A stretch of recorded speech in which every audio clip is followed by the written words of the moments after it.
click on Obsidian, and it should tell you its health, if it's been taking damage. If it hasn't taken damage, it will not show any health of the sorts.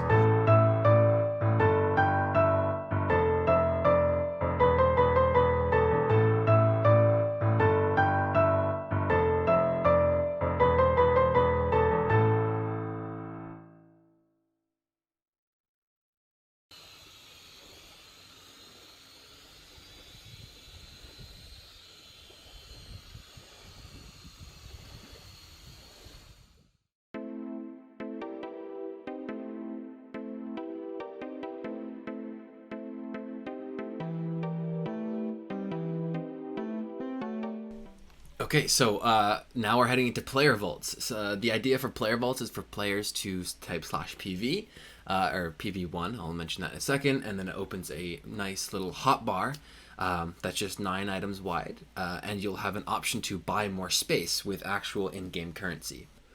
Anyway, that's my idea, so I'm going to go ahead and just totally write that down on Notion, get the ideas out there, and then jump right into IntelliJ here and just get started on coding.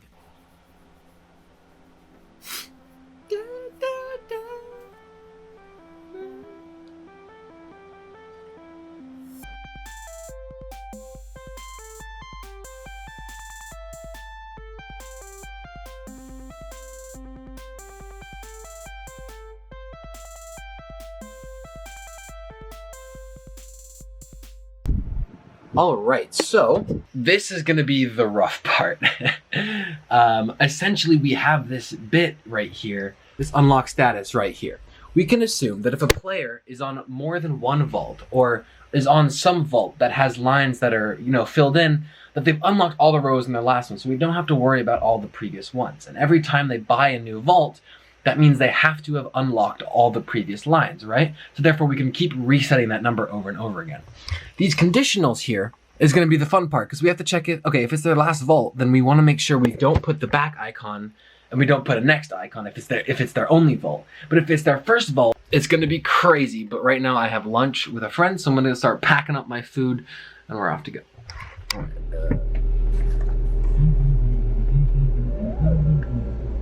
So, I'm off to lunch. I know this isn't a vlog, but it's a factions update and it deserves a lot of work.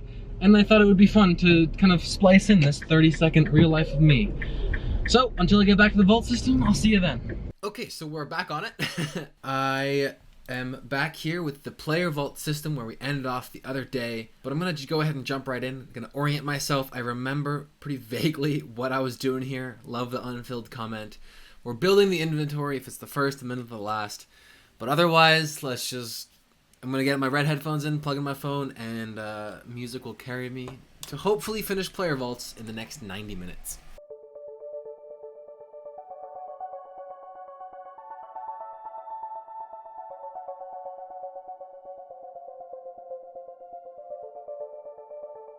Whew!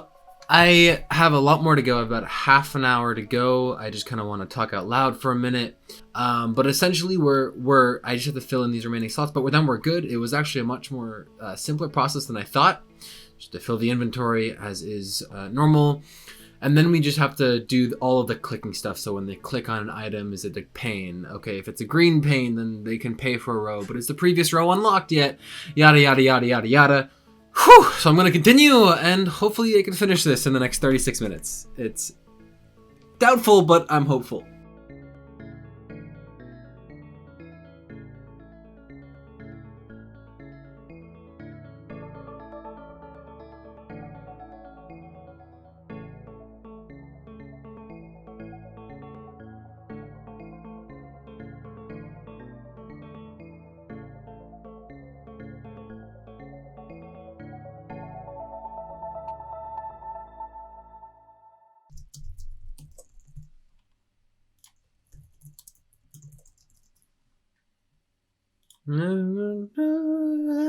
Left to explain. Okay, I think I'm done.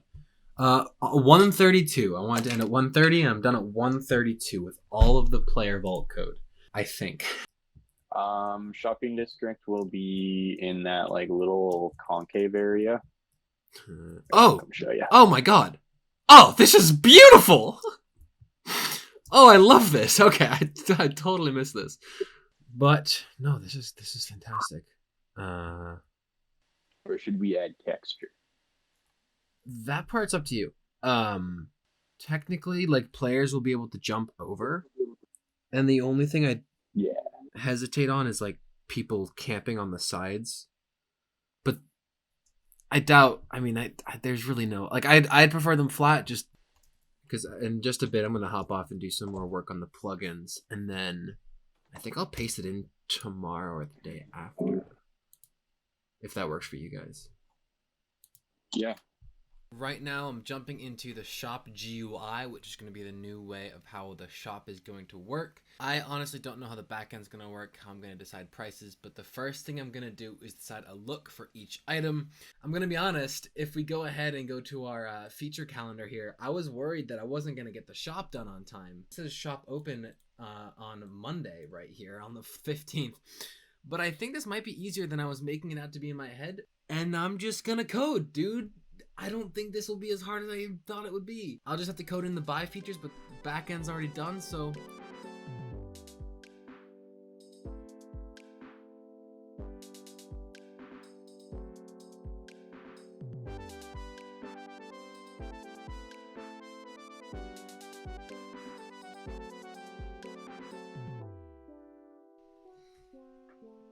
Okay, it's 9:30. I wanted to finish at 9, but it's about an hour later. I think I'm done, which is weird. This is the last part of the update too. I'm finishing the update video tomorrow morning. This is also last minute. Okay, boom, sign made successfully. The idea behind the Oink Shop's shop GUI is to save space on having a million signs in the shop, right? So this way we can just have ores, you know, armor and weapon. I right click this. I'm shocked that this works. I realized I forgot two really important details. I have to actually give the person the item, which I believe I've just done. Fantastic. So you buy one coal. I actually don't even, like, if I right click to individually sell, cha-ching, I get the money, right? So I'm at 279, cha-ching, 284. I forgot to check if I even have the item and take it away, but I'm going to do that tomorrow morning. I'm shocked that I got this done tonight, that it was so much easier than I thought. Does where it says amount 1, does amount by make sense, as in you're getting the amount that shows? I definitely agree that indiv doesn't make sense. Oh yeah, sell 1. Simplicity, dude, simplicity. All right, hopefully this fixes it. This is something I really need someone else to do, which is why it's prioritized right now. Reloading. Cairo, try PV4 or just any PV command. Well, everybody, it's finally time for the Oinkcraft faction release, and there isn't an Oinkcraft update out there without a little bit of me rambling. Mostly, I want to say thank you to every single person involved. First things first, the spawn is beautiful, and not only was it done on time, it was done before I was able to finish factions, and it helped me get motivated to finish the plugin for everybody. So huge thanks to those team members. I know Cairo did a bunch on the build, but he also led the team, especially at the start. Thank you so much for organizing that. CJ Falcon, Coldy, Cold Gamer, and Dragon's Aura did like a huge brunt of the work. We also had Pen the Mage, Melon Gamer, and Kron on the team. Thank you guys so much, especially Dragons and CJ. Toward the end, you guys really carried that through, and CJ wrapped it up when it was in the factions world, so I appreciate that beyond measure. Secondly, thanks to those in the Oink factions committee, so to speak. That's Zizzlewop 10, This Hermit. We got Rao, Kron, myself, Zaf, and Oz. Especially Oz, thank you so much. I've sent him DMs here and there for really specific questions, similar to the questions I've asked Cairo, like, hey, what do you think about this? You're the factions player, not me. Thank you guys so much for your help. With factions, alongside an updated factions plugin and some awesome setup, we have some great custom features coming from yours truly. Redeem perks for donators, so instead of having to donate and then getting the perks for your rank, you type in a command /redeem perks and you'll get, not only will you get money, a small faction power boost, much less than in the past, MCMO credits, and extra player vaults automatically unlocked for you.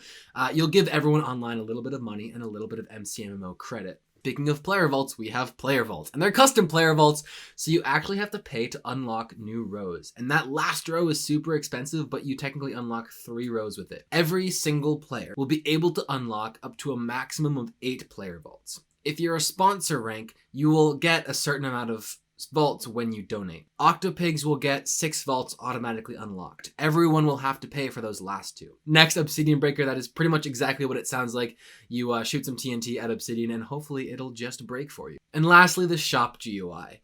I was sick and tired of having to manage tons of signs in the shop, and so I made part of the plugin just a nice and easy shop GUI system. Thank you to Darth Bracken, V Cairo, and Super Pika Pikachu for helping me out so much with testing that just a few hours ago, as of the recording of this at least. I had some really good input on the text and the visuals for that GUI, so I hope it's useful. We'll have a ton of categories on world release, with more coming out as people suggest them. In the future, we also have some more features planned that I didn't find were too pertinent for this immediate release. One of those is custom faction homes. So instead of having to worry about your 12 set homes or whatever being used throughout the server, you will have ones usable only within faction worlds, so that you're not affected by setting them elsewhere, for example. I also want to bring back crates at some point in the near future and bring back Oinkcraft. It's like an auction plugin where you can put an item up for auction and players can bid on it. A quick timeline for everyone: the Nether and Overworld will be immediately available upon release. The Endworld, however, will be released on the 17th of June. I don't know a specific time yet. It's ready for me to just open it up. You'll have to wait a little bit on that. I'm sorry.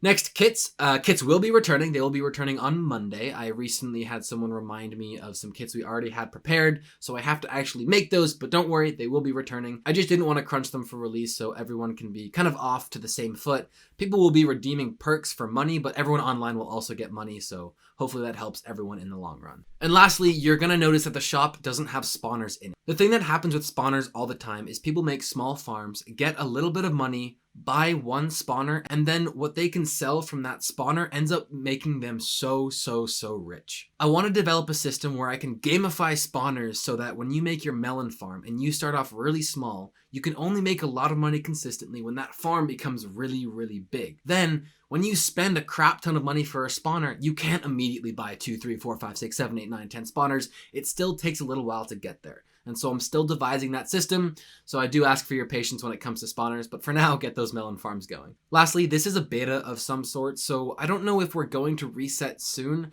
It'll definitely be resetting when we update to 1.16. We might do it before that if people want a lot of change rapidly. But this allows us to hear feedback on the current features, find things that are maybe broken and gave disadvantages, and then change them when the season comes, as opposed to changing things like prices mid-season. Otherwise, thanks for watching, and if you're here during the premiere, I'm really glad you could make it. I'm going to be online fixing things, probably, for about an hour and a half, 2 hours while the world releases, and I really hope everything goes smoothly and everyone has fun. If you haven't already, join us for this faction release, half hour from the upload of this video, play.redstoneoincraft.com.